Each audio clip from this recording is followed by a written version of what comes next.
Now, when we see the dorsal aspect of the brainstem, here we have cut this cerebellum. So here we can see the dorsal aspect of the brainstem. This is the closed lower part of medulla oblongata. Here the cavity is in the form of central canal.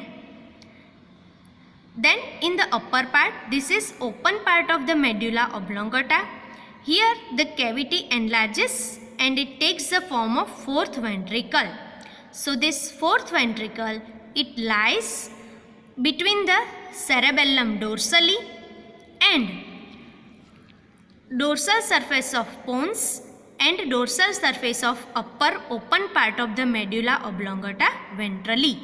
Here you can see this is the floor of fourth ventricle. Now we will see the dorsal aspect of the closed part of the medulla oblongata. Here in the midline you can see this is the posterior median sulcus. On each side of the posterior median sulcus there are three elevations. Medial to laterally, these are fasciculus gracilis, fasciculus cuneatus, and then after inferior cerebellar peduncle. When we trace this fasciculus gracilis upward, here there is a elevation. This small elevation, it is the gracile tubercle, or we can say clava. Beneath this gracile tubercle, there is presence of nucleus gracilis. When we trace this fasciculus cuneatus upward, there is another elevation. This is the nucleus produced by nucleus cuneatus. This is cuneate tubercle.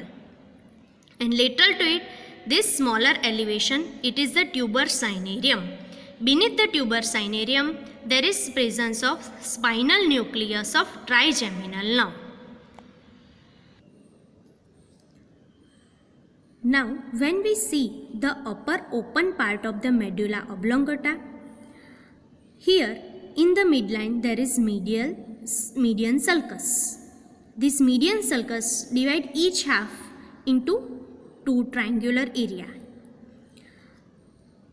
Then each half is further divided by another sulcus, that is sulcus limitans.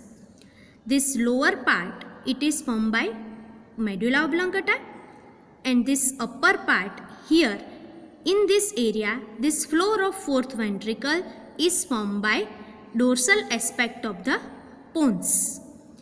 Between these two, this part you can see this is the white stria medullaris.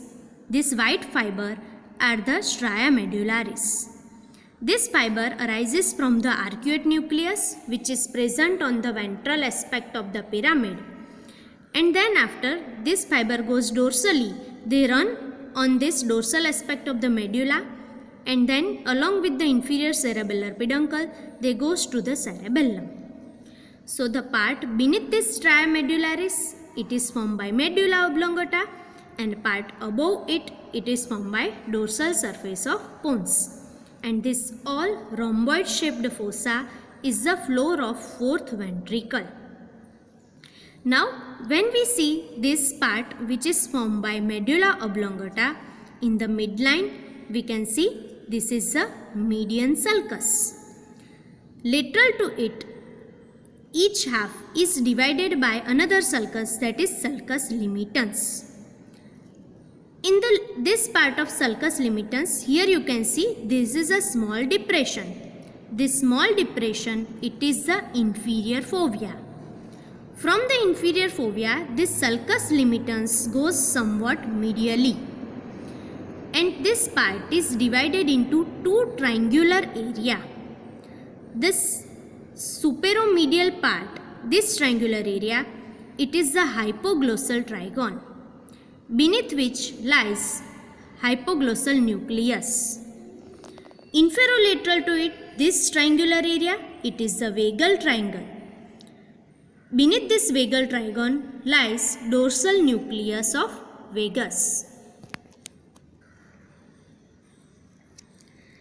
When we see this vagal triangle below, it is again divided by this small ridge. This ependymal ridge is known as funiculus separatus.